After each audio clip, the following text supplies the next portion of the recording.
Міне шундай тигізсізлік бар. Әйдәгез мұның шешілешінде интерваллар методы белән қарайық. Ничегрәк келіп шыға біздің мұнда. Одызыға кіртебіз.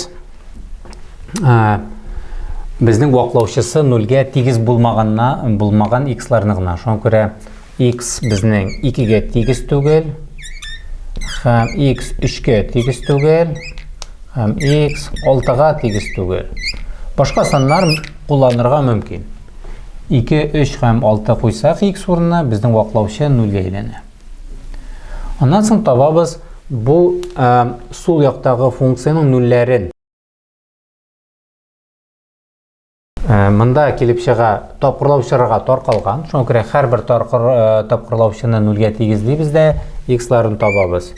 X яки 1-га тигез, яки 4-га тигез, яки 5-га тигез. Менә бусы bu 3 сан, бусы нулләре. Функцияның нулләре, функцияның билгеләнү өлкәсеннән саннар, бу 2, 3, 6-дан кала башка саннар. Барысында x-лар күчәренә күчерәбез. Монда масштабны сакламасагыз да була. Язарга гына кирәк. Нинди саннар бар безнең монда? 1-дән башлыйбыз. 1, 2, 3, 4, 5, 6. Менә безнең саннар. Хәзер карыйбыз, кайсы саннарны җавапка кертергә мөмкин. Нулләр безнең җавапка керә. Чөнки монда сул ягы 0-га тигез булса, бу тигезсезлек үтәлә. Шуңа күрә 1, 4 һәм 5 саннарын biz буйбыз. 1, 4 һәм 5 саннарын буядык. 2, 3, 6 кала, аларны берничә җавапка кертергә ярамый. Чөнки ул нокталарны монда куйсак, сул ягында 0-га бүләргә кирәк булачак. Без 0-га бүлә алмыйбыз. Һәм килеп чыга безнең берничә интервал. Берничә интервал. Бу интервалларда тамгаларны билгеләргә кирәк. Интерваллар күп булгач, эш күп сыман тоела. Ләкин әйдәгез күз алдына китерик, без монда чиратлаштыра алабызмы, юкмы дип.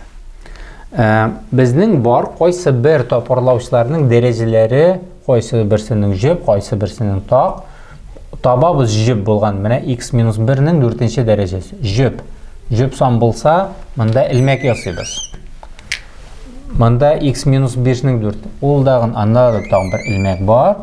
Һәм x-6-да монда тагын бер илмәк бар. Так сан булса, илмәк куймыйбыз. Хәзер күрсәтәм бу илмәкләрне ничә кулланабыз. Алабыз сан, 6-дан зур уң якны карыйбыз. Һәр бер җәя ичендәге выражение дип әйтик, үзенең мәгънәсе уңай сан килеп чыга. 7 куйсак, һәр бер тапкырлаучы безнең уңай саннарны тапкырласак, уңай санында куябыз плюс. Һәм аннан соң чиратлашабыз. Илмәк очраганда башта илмәккә куябыз. Монда плюс, илмәккә минус, монда плюс, илмәккә минус, монда плюс, монда минус, плюс, минус, плюс, минус. Менә шулай итеп куеп чыктык. Барыбер соңгы интервалны тикшерегез. Бәлки 0 куеп карыйк. Менә 0 куйсак, монда карыйбыз. -1 4-нче дәрәҗәдә. Бу 4-нче дәрәҗә плюс була. Бусы плюс. Истә калдырдык. Монда 0 куябыз. Минусның 3-нче дәрәҗәсе. -1 минус килеп чыкты.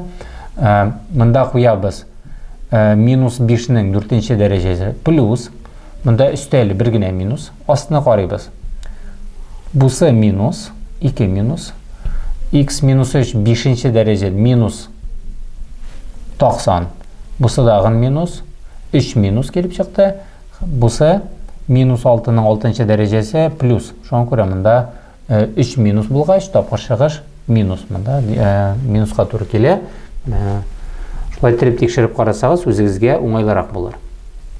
Һәм безгә кирәк уңай саннар, плюслар, яки 0-га тигез булган саннар. Монда безнең 0-га тигез булганнары инде буялган. Хәзер уңайларны буйбыз. Менә бу интерваллар, плюс куелган интервалларны буйбыз. Һәр берсен.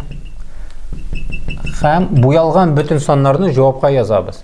Менә сул яктан башласак, безнең монда 1 саны бар. Ул кушылмый бернинди интервалга даган, ул 1 санын аерым гына язабыз. Менә шулай итеп 1 санын яздык. Аңа өстибез 2 белән 3 арасы. 2 белән 3 үзләре кермиләр, алар арасындагы интервалны гына язабыз. Аннан соң монда менә бар 4 белән 5, 5 белән 6 арасы, менә 4-тән 6-га хәтле бөтен санда буялган. Шуңа күрә мин аларны бер аралык иттереп алам, 4-тән 6-га хәтле. 5-не аерым өстәмим. Аннан соң 6-ны кертмичә плюс чиксезлеккә кадәр барлык саннарны язабыз. Менә бу безнең җавап булып торачак.